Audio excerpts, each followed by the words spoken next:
అంతవరకు ఓకే. ఆపేయండి.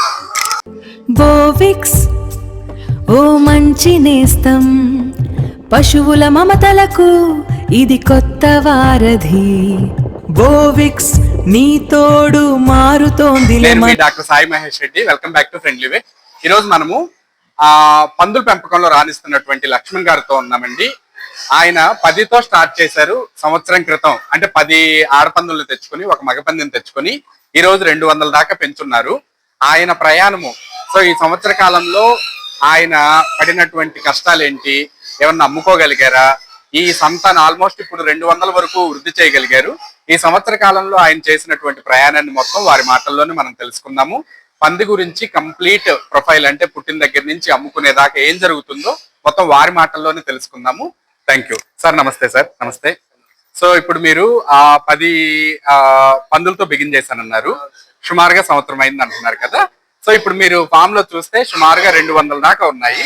ఈ 200 రావడానికి మీరు పడ్డటువంటి కష్టం అంతా కూడా ఒక్కసారి మా ప్రేక్షకులకి, ఈ ఫామ్ లో ఈ పందుల పెంపకంలోకి రావాలనుకుంటున్న అందరికీ కూడా ఒకసారి మీరు చెప్పగలుగుతారని వచ్చామండి. మేము 11 తెచ్చాం సార్. 10 ఏమో మొగయి, 10 ఆడయి, ఒకటి మొగది. అవి 3 నెలలకి అవి కట్టినాయి సార్. ఓకే. అంటే మీరు ఏ వయసు తెచ్చుకున్నారు? మేము రెడీ టు క్రాసింగ్ తెచ్చామండి. రెడీ టు క్రాసింగ్ తెచ్చాము. అది పిల్లలు వచ్చే ఒక్కొక్కటి 8 కాడికి వచ్చినాయి పిల్లలు. అంటే ఈయన దానికి 8 పిల్లలు. ఈయన దానికి మీరు కొనుక్కున్న ఎంత రేట్ కొన్నారో కూడా చెప్పండి. అవి మేము 2 యూనిట్లు 7 లక్షలు కొన్నాం సార్. ఓకే. అంటే 10ని మీరు 3.5 లక్షలు. 3.5 చొప్పున కొన్నాం. మీరు 1 యూనిట్ కొన్నారా, 2 యూనిట్లు కొన్నారా? 2 యూనిట్లు కొన్నాం. 2 యూనిట్లు కొన్నారు. 2 యూనిట్లు కలిపి 7 లక్షలు. 7 లక్షలు అయింది. ఓకే, రైట్ అండి. మీ దగ్గరికి వచ్చాక 3 నెలలకి క్రాస్ అయింది. ఇవి ఒక్కొక్కటి 8 కాడి పెట్టిందండి. ఒకసారికి 170 పిల్లలు వచ్చినాయండి. 170 పిల్లలు వచ్చినాయి. మళ్ళా రెండోసారికి కొన్ని రెండో ఈత కూడా 9, 8 అలా పెట్టినాయండి. ఈతకి మధ్యలో ఎంత టైం తీసుకుందండి? అది ఈతకి పెద్ద టైం తీసుకోలేదండి. మనం పక్కన వేసినాక 10 రోజులకే మళ్ళా క్రాస్ అయింది. మళ్ళా 114 రోజులకి మళ్ళీ ఎన్నియండి. రెండోసారి ఎన్ని పిల్లలు? రెండోసారి 12 కాడ నుంచి 8 to 12 వచ్చినాయండి. ఫస్ట్ ఫేజ్ లో 170 పుట్టినాయి. రెండో ఫేజ్ లో ఎన్ని పిల్లలు వచ్చాయి? రెండో ఫేజ్ ఇంకా కొన్ని ఉన్నాయండి ఈనాల్సినవి. 11 వచ్చినాయి. ఇప్పుడు 11 ఈనాయండి. 11 ఈయన 11 ఈనితే ఎన్ని పిల్లలు వచ్చాయి? అవి 90 వచ్చినాయండి. Okay, very good. సో ఇప్పుడు మీరు తెచ్చుకున్నాక సంవత్సర కాలంలో మొదటి విడత 170, రెండో విడత 90 పిల్లలు. 90 పిల్లలు, 260 పిల్లలు మీరు ఇప్పుడు ఫామ్ లో. ఓకేనండి. ఇప్పుడు ఆ 170 పిల్లల్లో ఇప్పుడు ఏ వయసులో ఉన్నాయి అవన్నీ ఒకసారి చూద్దామండి. ఇవి 6 నెలలు సార్. ఓకే. మొదటిసారి పెట్టిన పిల్లలు ఇవి 6 నెలలు ఇవ్వండి. ఇవి కూడా 5 నెలలు ఇవ్వండి. ఇవి అది మొదటిసారి. ఇవి కూడా 5 నెలలు ఇవ్వండి. సో 6 నెలలు, 5 నెలలు, 5 నెలలు కనిపిస్తాయి. ఇవి 3 నెలలు అయ్యండి. అది మొదటిసారి 3 నెలలు అయ్యి. 170లోనే 3 నెలల వయసు. ఇవి కూడా 3 నెలల వయసు అండి. ఇవి 6 నెలలు అయ్యండి. ఇది 4 నెలలు అయ్యండి. మొదటిసారి వాటిలో ఇంత మట్టి చెప్పుకొస్తా ఉన్నారు. మొదటిసారి 170 పిల్లలు తెచ్చుకున్నటువంటి 2 యూనిట్లు, అంటే 20 పెద్ద పందులు ఏవైతే తెచ్చుకున్నారో ఆ తెచ్చుకున్న వాటి నుంచి పుట్టినటువంటి 170 పిల్లలు 6 నెలల క్రితము ఈనటువంటి పిల్లల్ని ఇప్పుడు చూపిస్తా ఉన్నారు. 6 రూముల్లో సుమారుగా 170 పిల్లలు, అంటే రైతు తెచ్చుకున్నటువంటి 2 యూనిట్ల నుంచి 6 నెలల్లో వచ్చినటువంటి పిల్లలన్నీ కూడా 170. అవన్నీ కూడా ఈ ఫస్ట్ 6 రూముల్లో వేసున్నారు. తర్వాత మళ్ళీ ఎదకొచ్చినాక పుట్టినటువంటి పిల్లల్ని ఇప్పుడు మనం చూద్దాం. ఇవి రెండోసారి ఎన్ని అండి? ఇది 9 పిల్లలు వచ్చినాయండి. ఓకే. మొదటిసారికి రెండోసారికి ఏమైనా చేంజ్ వచ్చిందా? అంటే ఒక పిల్ల తేడా వచ్చిందండి. దీనికి మొదటిసారి 10 పెడితే ఇప్పుడు 9 పెట్టినాయి. ఫస్ట్సారి 8 పెట్టిందండి. ఇప్పుడు 9 పెట్టినాయండి. ఓ, వెరీ గుడ్. ఈయన ఎన్ని రోజులు అయిందండి ఈ పిల్లలు? ఈయన ఇది 25 రోజులు అవుతుంది. 25 రోజులు. సో ఇక్కడ మీకు 10 సంతతి కనిపిస్తుంది. నెక్స్ట్ రూమ్ అండి. ఇది అంతేనండి. ఫస్ట్ సారి 8 పెట్టింది, ఇప్పుడు 9 పెట్టింది. 9లో మొన్న ఒకటి చనిపోయింది, మోటాలిటీ వచ్చిందండి. ఓకే, ఎందుకనండి మోర్టాలిటీ? అది ఎందుకో వచ్చిందో అర్థం కాలేదండి. అది మీరు ఓకే, మీరు చూసేసరికల్లా చనిపోయింది. చనిపోయింది. అంతేకాని పంది కింద పడి పంది కింద పడి కాదు. ఓకే. మొదటిసారి ఎన్ని పిల్లలు పెట్టింది? 8 పిల్లలు పెట్టింది. ఇప్పుడండి ఇప్పుడు 9 పిల్లలు 9 పెట్టింది. పిల్లలు. ఓకే, కంప్లీట్ గా ఒకటి పెరిగింది. ఒకటి పెరిగింది. 40 రోజుల పిల్లలండి ఇవి. ఓ వెరీ గుడ్. ఈ 40 రోజులు ఇవి 2 పందులు ఒకే రోజు అండి ఇవి. ఓకే, 2 పందులు ఒకే రోజు ఇంతే. అది 12 ఒకటి పెట్టింది, 11 ఒకటి పెట్టింది. ఓకే అంటే ఒక దాన్ని ఒక తల్లిని ఏర్ చేసాం, కొద్దిగా కాలు నొప్పిగా ఉంది. ఓకే, ఇప్పుడు ఆ పిల్లల్ని కూడా ఇదే దీంట్లో చేసాము. Very good. మొత్తం 23 పిల్లలు ఇక్కడ మనకి. దీంట్లో మోర్టాలిటీ 3 వచ్చినాయి. ఓకే, మోర్టాలిటీ వచ్చినాయి అంటే అవి దాని కింద పడి చనిపోయింది.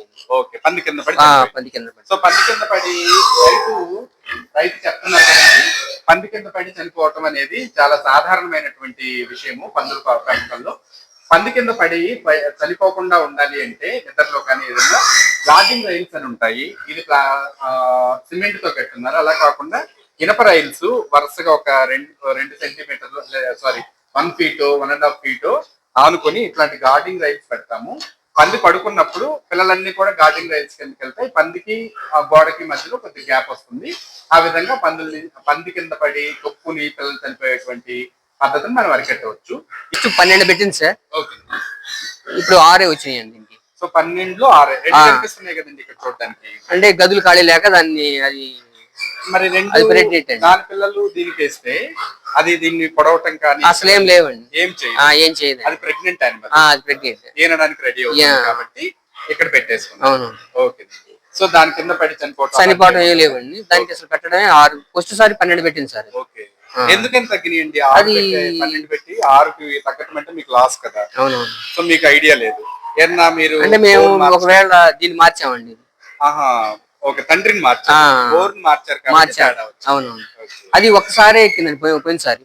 ఓకే, ఆ పాత ఏదైతే ఉందో అది మీకు 12 పిల్లలు 12 ఇచ్చింది. కొత్తగా తెచ్చింది మాత్రం ఇది కొత్తగా తెచ్చింది. ఓకే, సో ఇప్పుడు 6 పిల్లలు పెట్టింది. దీని వల్ల క్రాస్ అయింది. సో దీనికి కొద్దిగా తక్కువ పిల్లలు వస్తున్నాయి కాబట్టి వేరు చేయొచ్చు. దీనికి పోయినసారి ఒక్కసారేనండి క్రాస్ అయింది. ఓకే, ఒక్కసారికి 12 వచ్చినాయి. ఇది క్రాస్ అయినటువంటి మదర్స్ అన్ని కూడా అవి ఎక్కువ వచ్చినాయి. అవి మీ దగ్గరికి వచ్చేటప్పుడు ఎక్కువ వచ్చినాయి ప్రెగ్నెంట్. ఇక్కడికి వచ్చినాక వచ్చినాయి. ఇది ఎక్కాక వచ్చినటువంటి పిల్లలన్నీ 12 అట్లా 12 అలా వచ్చింది. ఓకే, సో ఇది మంచి బోర్ అయితే. ఈ 2 డెలివరీకి వచ్చినాయండి. ఒక వారంలో డెలివరీ అవుతుంది. ఓకే, ఏనాల్సినటువంటి వాటిని ఇక్కడ వేసారు. ఇక్కడ వేసారు. ఓకే, ఈ నెల అవుతుందండి. నెల అవుతుంది. అది ఈనిందే, ఇది ఈనిందే. అది ముందు తర్వాత ఇదండి. ఓకే, ఇది ఏ బోర్ కేసారండి? అంటే ఇది పెద్దదేనండి. పెద్దదానికి ఎక్కువ పిల్లలు వచ్చినాయండి. ఈ రెండుకి కూడా ఎక్కువ, ఈ రెండుకి ఎక్కువ వచ్చినాయండి. దానికి వచ్చినాయి, దీనికి కూడా ఎక్కువ వచ్చినాయండి. ఓకే, దీన్ని బట్టి మీరు చెప్పదలుచుకుంది ఏంటంటే బోర్ను బట్టి కూడా పిల్లల సంఖ్య ఆధారపడింది. బోర్ మార్చినప్పుడు వచ్చిన పిల్లలు తక్కువ వచ్చినాయి. Very good. ఇవి మొన్న క్రాస్ అయినాయండి 2. ఓకే, ఒకటేమో ప్రెగ్నెంట్ తో ఉంది. 2 నెలలు అవుతుంది. ఆ బ్లాక్ ది 2 నెలలు అవుతుందండి. అది ఈ 2 అది నిన్న తీసి పక్కన వేసామండి. ఇదేమో ఒక 10 రోజులు. ఎలా తెలుస్తుందండి? అది మడి కొంచెం చింత పిక్కలాగా వస్తుంది. అది రోజు గమనిస్తూ ఉంటే మీకు తెలిసిపోతుంది. ఆటోమేటిక్ అది అర్థమైపోతుంది. సైలెంట్ గా ఉండటమో లేకపోతే మేత వేయకుండా ఉండటమో ఏదో ఒకటి అర్థమైపోతుంది. అప్పుడు చూసుకొని మీరు క్రాసింగ్ కి మేరు ఆ రోజు డేట్ మెన్షన్ చేసుకొని కరెక్ట్ 114 అంటే ఒక రోజు అటు ఇటు వస్తాయి. ఓకే, మీరు 2 నెలల్లో ఒక నెలన్నర అయ్యాక వేరే రూమ్ లోకి మారుస్తుంది. ఇవి నెల అవుతుంది సార్. ఇవి పాత తండ్రితో కలిపినవా కొత్త తండ్రితో కలిపి? ఇవి 2 కలిసినాయండి. అంటే దాంట్లో ఒక రోజు, దీంట్లో ఒక రోజు చేసాము. మీరు చెప్పలేరు. సో ఇప్పుడు ఈ విషయం కూడా మీరు చెప్పొస్తున్నారు కదా, హీట్ కి వచ్చినాక మీరు ఎన్ని రోజులు మేల్ రూమ్ లో ఉంచాలండి? 3 రోజులు ఉంచుతున్నాం. 3 రోజులు ఉంచుతున్నామంటే ఇంత ముందు పాత మేలు ఉన్నప్పుడు ఒకసారి ఉదయం దాని కాడేస్తే సాయంత్రం దీని కాడేస్తాం. ఓకే, అలాగా 3 రోజులు చేస్తాం. 3 రోజులు పొద్దున ఒకసారి, సాయంత్రం. డెఫినెట్ గా కట్టడం అనే సమస్య అనేది షూర్ గా 100% కట్టుద్దండి. కట్టకుండా అనేది అసలు ఏం లేదు. మన గేదెల్లో వీటిల్లో చూస్తుంటాం. అవి కాకుండా అదేం లేదు. ఇది ఎన్ని పిల్లలు వేసిందండి? ఇది 9 వచ్చినాయండి. 9 పిల్లలు అంటే పాత తండ్రే. ఇవి దీనియేనండి. దాని 6 పిల్లలు. అచ్చంగా ఇది చిన్నది ఎక్కిందండి బోరు. రెండోసారి తెచ్చిన తండ్రి అచ్చంగా. సో అందుకని దానికి 6 కుడితే ఈ రెండు కంపల్సరీ దాని కాడ చేయాల్సిన పని ఏంటంటే దాన్ని మార్చుకోవాలి. పాత తండ్రిని ఉంచుకొని కొత్త తండ్రిని మార్చాలి. అంటే అప్పుడు ఎందుకు అన్నానంటే అండి, అది కొంచెం కాలనీ పట్టింది, అది పెద్దదానికి పెద్దదానికి కాలనీ పట్టిందని దాన్ని తీసుకొచ్చాను. అది మళ్ళీ వేస్ట్ అయిపోతుంది కదా అని. సో ఇప్పుడు మీరు 2 పనులు చేయొచ్చు, ఇంకొక కొత్త దాన్ని అయినా తెచ్చుకోవచ్చు, లేదా మీ మందలో ఆల్రెడీ ఉన్న దాంట్లో అవి ఉంచొద్దు అంటారండి, అవుతుందని ఉంచుకోవద్దు అంటారు. సరే మీ ఇష్టం, మీరు ఎట్లయినా మార్చుకోండి. ఎక్కువ రోజులు ఇన్బ్రీడింగ్ అని మనకి ఎక్కువ రోజులు ఉంచాం కాబట్టి అది ప్రాబ్లం రాకపోవచ్చు. బట్ మీరు ఏదైతే ఉన్నారో అట్లా కంటిన్యూ అవ్వండి, బయట నుంచే తెచ్చుకోండి. నెక్స్ట్ ఇదండి, ఇది చూస్తే స్పెషల్ సెటప్ లాగా కనిపిస్తా ఉంది, ఏదో బాగా ప్రొటెక్టెడ్ గా ఉంది, గార్డింగ్ రైల్స్ లాగా అనిపిస్తున్నాయి. సపరేట్ గా గేరింగ్ కట్టేసినట్టు ఒక రూమ్ లో కన్ఫైన్ చేశారు, వీటి గురించి చెప్పండి. ఇవి డెలివరీ రూమ్స్ అండి. ఓకే. అవి ఏంటంటే నిప్పులు వచ్చినప్పుడు పిల్లల్ని తొక్కకుండా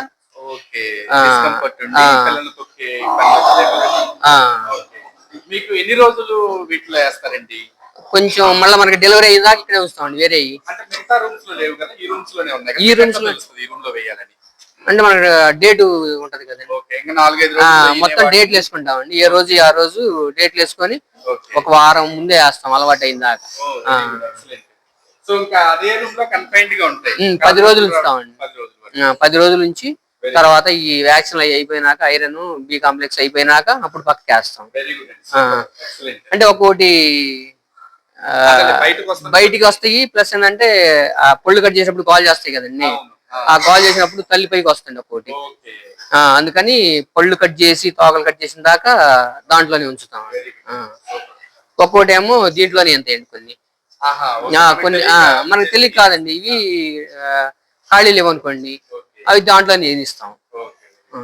కంప్లీట్ గా అందులో కూడా ప్రొటెక్టివ్ ఉంచుకోవాలి. నెక్స్ట్ ఆల్రెడీ ఇది చూస్తున్నాం మనం ఆల్రెడీ చూసామండి. మొదటిసారి పెట్టినట్టు ఇది 4 నెలలు 5 నెలల పిల్లలు. Very good. సో ఇప్పుడు కంప్లీట్ షెడ్ సెటప్ అయితే చూపించేసారు. థ్యాంక్ యూ అండి. చూసారు కదండి, చక్కగా లక్ష్మణ్ గారు సంవత్సరం క్రితం 20 పందులతో బిగిన్ చేసుకుని ఈ రోజు ఫామ్ లో 6 రూముల్లో మొదటిసారి వచ్చినటువంటి 170 పిల్లల్ని సాకుతూ ఉన్నారు. రెండోసారి ఈనడానికి రెడీ అయిన కొన్ని పందులు ఉన్నాయి. ఈని 20 రోజులు లేకపోతే 2 నెలలు ఉన్నటువంటి పిల్లలు కొన్ని ఉన్నాయి, ఆ పందులు ఉన్నాయి. తర్వాత ఆయన ఫామ్ లో మొదటిసారి తెచ్చుకున్నటువంటి బోర్ ఏదైతే ఉందంటే మేలు పిక్ ఏదైతే ఉందో అది చక్కగా 10 పిల్లల్ని పైన పెట్టేటువంటి సామర్థ్యం ఉందని చెప్పుకొస్తూ ఉన్నారు. రెండోసారి కొత్తగా కొనుక్కొచ్చుకున్నటువంటి బోర్ ఏదైతే ఉందో అది కొద్దిగా తక్కువ పిల్లల్ని ఇస్తున్నటువంటి సామర్థ్యాన్ని చెప్పుకొస్తా ఉన్నారు. ఏదైతేనేమి అతని ఫామ్ ప్రయాణం చాలా చక్కగా సాగుతూ ఉంది. సో చూస్తుంటే ఆ పక్కన కూడా ఇంకొక షెడ్ కట్టడానికి రెడీగా ఉన్నారు, కట్టారు ఆల్రెడీ. ఆ పక్కన కూడా ఇంకొక గ్యాప్ ఉంది. సో ఆయన నాకు తెలిసి ఒక 500-600 వరకు ఎక్స్పాన్షన్ ప్లాన్ లో ఉన్నారు. అంతేనండి, 3 ఎకరాలు వేస్తాం. 3 ఎకరాల్లో కంటిన్యూ. సో మీ ఫ్యూచర్ ప్లాన్స్ ఏంటండి? అంటే ఎంత వరకు షెడ్ సెటప్ మీరు ముందు పంచుకుంటూ పోదాం? అంటే అది అయిపోయినాక మళ్ళీ స్టార్ట్ చేద్దాం, దానికి వేసినాక మళ్ళీ స్టార్ట్ చేద్దాం. ఇప్పుడు మీ దగ్గర 200 పైగా ఉన్నాయి కదా, 200 ఎన్ని పందుల వరకు పెంచుకోవాలనుకుంటూ ఉన్నారు? మేము మదర్సే 100 ఉంచుతాం అనుకుంటాం. మదర్స్ 100 ఉంచుకుంటాం. మీ సెటప్ ఏంటండి? పిల్లల్ని నమ్ముకుంటారా లేకపోతే? పిల్లల్ని అమ్ముతాము, ఏదైనా బ్రీడింగ్ పర్పస్ అయినా అమ్ముతాం. బ్రీడింగ్ వాటిని అమ్ముతారు, తర్వాత పిల్లల్ని అమ్ముకోవాలి అనుకుంటే మేల్స్ ని అమ్ముతారా, ఫీమేల్స్ ని కూడా అమ్ముతున్నారా? 2 అమ్ముతాం. 2 అమ్ముతారు. ఏ ఏజ్ లో మీరు మార్కెటింగ్ చేస్తారండి? అంటే వీళ్ళు కటింగ్ రేట్ కి వచ్చేపాటికేమో కింద అడుగుతున్నారండి. ఓకే. క్రాసింగ్ అయితేనేమో 70-80 అంటున్నారు. ఇంకా ఇప్పుడు ఈ సంవత్సరం కాలం అయింది కదా, ఎక్కువ మీరు కటింగ్ అమ్మారా, క్రాసింగ్ అమ్మారా? మేము ఇంకా స్టార్ట్ చేయలేదు, ఇంకా అమ్మటం స్టార్ట్ చేయలేదు.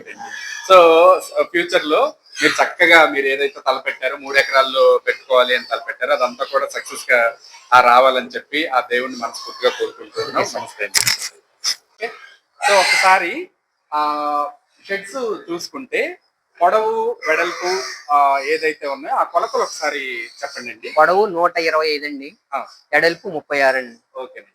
ఒక పక్కేమో 17 పెట్టామంట రూము, 12 వెడల్పు. Okay, 17-12 room. మధ్యలో దావోలు పెట్టి చిన్న రూములు సపరేట్ గా పెట్టేసి వాటి కొలతలు 8-6 అండి. ఓకే, ఇవేమో 17-12 రూములు, అవేమో 8-6. మధ్యలో మధ్యలో దోవ 4 అడుగులు ఉంది. 4 అడుగులు. వెరీ గుడ్ అండి. సో ఎన్ని రూములు వచ్చాయండి మొత్తం? మొత్తం 25 రూములు వచ్చినాయండి. అటు ఇటు కలుపుకొని పెద్ద రూములు 11, అవి 14 అండి. ఓకే. ఇప్పుడు పెద్ద రూములు 11 అంటున్నారు కదా, పెద్ద రూముల్లో 2 నెలలు దాటినటువంటి పిల్లల్ని ఎన్ని హౌసింగ్ చేయొచ్చు మనం? 2 నెలల దాటిని 15 నుంచి 20 దాకా వేస్తున్నాం. Okay, very good. మేల్ అయితే ఒకటే, మేల్ అయితే ఒకటే, ఫీమేల్ అయితే ఫీమేల్ అయితే చూడికి వచ్చిన చూడికి అయితే చూడికి రాని అయితేనేమో 3, 4 వేస్తాం. చూడికి వచ్చిన అయితే 2 వేస్తాం. Very good. 2 లేకపోతే 3. కనిపిస్తున్నటువంటి పందులు కనిపిస్తా ఉన్నాయండి. ఈ సుమారుగా 17 నుంచి 20 దాకా ఉన్నాయి కదా? ఈ 17 ఉన్నాయండి. 17. ఓకేనండి. ఇప్పుడు ఈ రూమ్ ఏదైతే ఉందో 17, 12 రూము 17ని అకామిడేట్ చేస్తుంది. ఈ పెరిగి పెద్ద అయ్యాక వేరే రూమ్ లోకి ఎలా షిఫ్ట్ చేస్తారో ఒకసారి ప్రేక్షకులు చెప్పండి అండి. ఇవి రెడీ టు క్రాసింగ్ అయినాక మళ్ళీ మారుస్తామండి. 4, 4 చేస్తాం. క్రాస్ అయినాక 3, 3 చేస్తామండి. ఓకే, క్రాసింగ్ వచ్చినాయి 3, 3. ఓకేనండి. సో ఇప్పుడు 2 నెలల నుంచి తల్లి దగ్గర పాలు మర్చిపోయిన దగ్గర నుంచి ఈ రూమ్ లోనే ఉంచారు.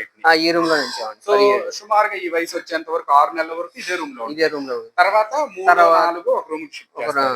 ఆ తర్వాత ఒకదాన్ని క్రాసింగ్ వచ్చిన దాన్ని మేల్ దగ్గర అది చూడు కట్టాక కంప్లీట్ గా ఒక రూమ్ లో పడేస్తారు. Very good.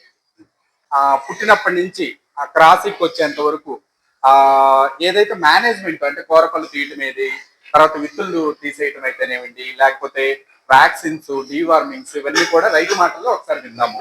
సార్ చెప్పండి సార్. అవి డెలివరీ అయినాక 3 రోజులకి ఐరన్ చేస్తామండి చిన్నపిల్లలకి. తర్వాత మరుసటి రోజు బీకాంబ్లాక్ చేస్తామండి. 10వ రోజు పళ్ళు కట్ చేసి డీవార్మింగ్ ఇస్తాం. మీరే సొంతగా చేస్తాం. 11వ రోజు లివర్ టానిక్, 12 లివర్ టానిక్, మళ్ళీ 13వ రోజు ఐరన్, 14వ రోజు బి కాంప్లెక్స్. Very good. తర్వాత 30వ రోజు డీవార్మింగ్ ఇస్తామండి. తర్వాత 2 ml కాడికి ఐరన్ ఇస్తామండి. సో ఇది మెడిసిన్. Very good. కూరపళ్ళు ఎప్పుడు తీసేస్తున్నారు?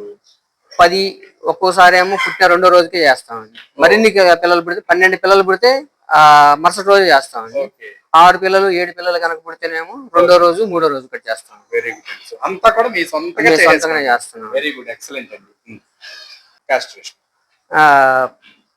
కొన్నిటికేమో 3 నెలలకు తీసామండి, కొన్నిటికేమో 2 నెలలకు తీసామండి. ఓకే. సో మీకు కుదిరే దాన్ని బట్టి తర్వాత దీన్ని బట్టి మీరు ప్లాన్ చేస్తాం. ఏదైనా 2 నెలల తర్వాత 2 నెలల తర్వాత చేస్తాం. అన్నిటికీ తీస్తారా? మెయిల్స్ ఏమైనా ఉంచుకోవాలి అనుకుంటే అప్పుడు కొన్నిటికి ఉంచామండి. సో మీకు 3 నెలలు ఉంచుకుంటే అవి పొడవు ఎంత, అవి ఎలా వస్తాయి అనేది ఒకసారి చూసుకొని ఆపుతామండి. Very good. సో మీ ఫామ్ లో ఉండే మెయిల్స్ సెలెక్ట్ చేసుకొని. Very good, super.